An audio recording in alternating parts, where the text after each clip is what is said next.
This next comic coming to the stage, she performs here regularly, and she has 2 first names, which I think is pretty cool. Give it up for Brianne Rene! Hello, room 5. You know, I was like, you guys are an attractive-looking audience. You guys look great. You guys are working out. Fantastic. My name is Brianne Rene, and I have got a birthday coming up in 2 months. I will be 30.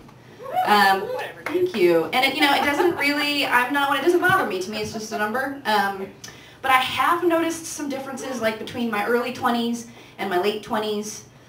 Like, mostly my willingness to fake an orgasm. Gone. You know, no more freebies, guys, you gotta earn that, you know. Like, I don't know if it's like, maybe it's a patience thing. I think it is. I think when I was younger, I was more just like, well, he's trying, so I'm just gonna go ahead and give him credit anyway.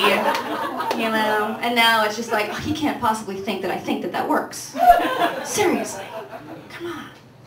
Or maybe it was like an insecurity thing. I think, you know, when you're younger, you're a little more insecure. Like, you don't want to look like the one who doesn't get it, so you act like you get it, even though you didn't get it. I think it's a lot like fashion that way.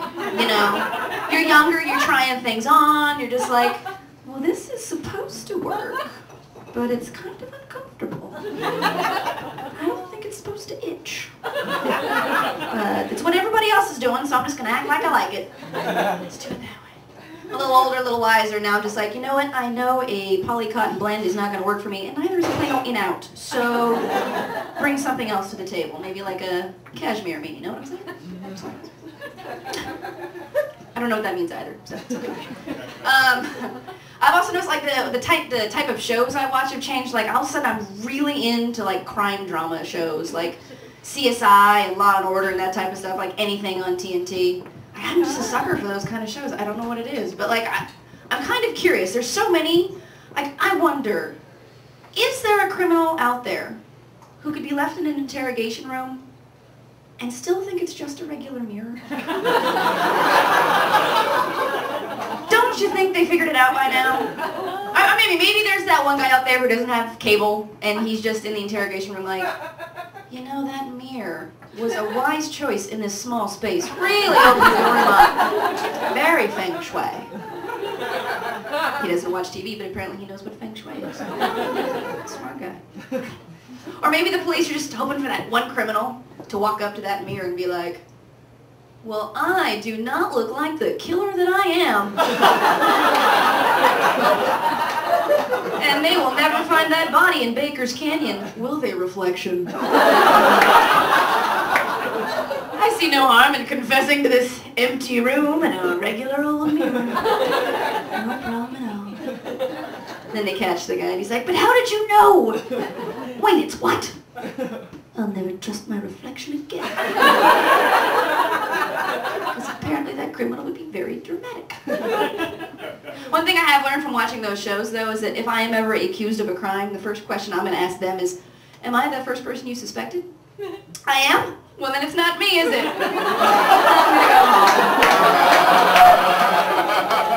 home. Damn it, Detective Smith, my 15 years on the force, it's never been the first person suspected. But how did she know?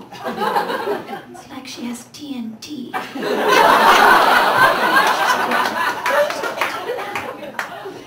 I was surfing the internet the other day and this ad came up. Was that the restaurant that's over there? You guys don't have a silent or vibrator on that thing? Or vibrate. Mine's somewhere else. Late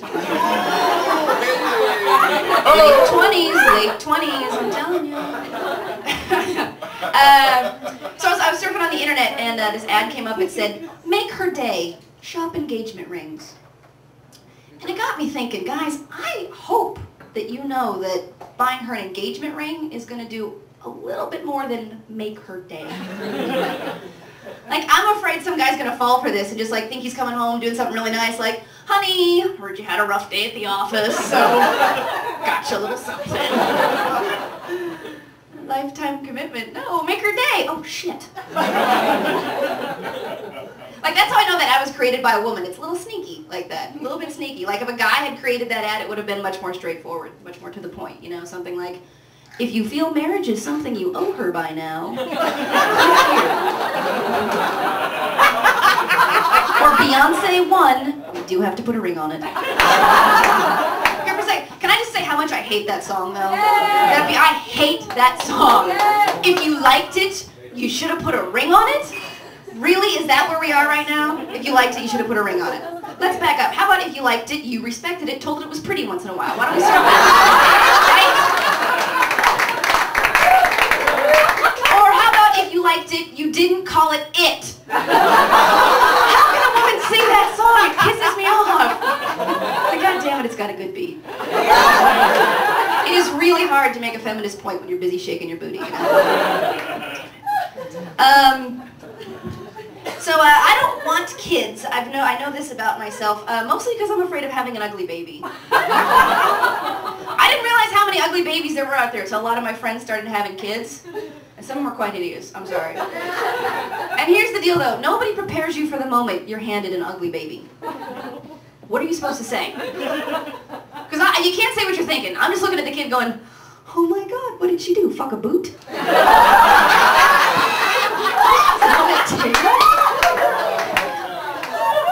Moments like that, you were just looking to find anything that might be a compliment. Just like, oh, he's breathing. Such a good little breather. He's got 2 eyes and a nose. Good job. Take him. If something were to happen though, and if I were to have an ugly baby, I would want somebody to tell me. You know, nobody ever tells the parents. And I get it, it's like it's hard. How do you tell your friend his kid looks like Walter Matthau? Like, so that's why I think it should just come straight from the doctor, you know? And maybe just subtle hints is totally fine, you know, something like, congratulations, Miss Renee, you have a healthy baby girl. They are gonna go take her get cleaned up right now. Try to fix some of that. But in the meantime, to help prepare you, I would like you to get used to cuddling with this moldy jack-o'-lantern. You will find the transition quite smooth. They have the same eyes. That's going to do it for me, guys. You've been really fun.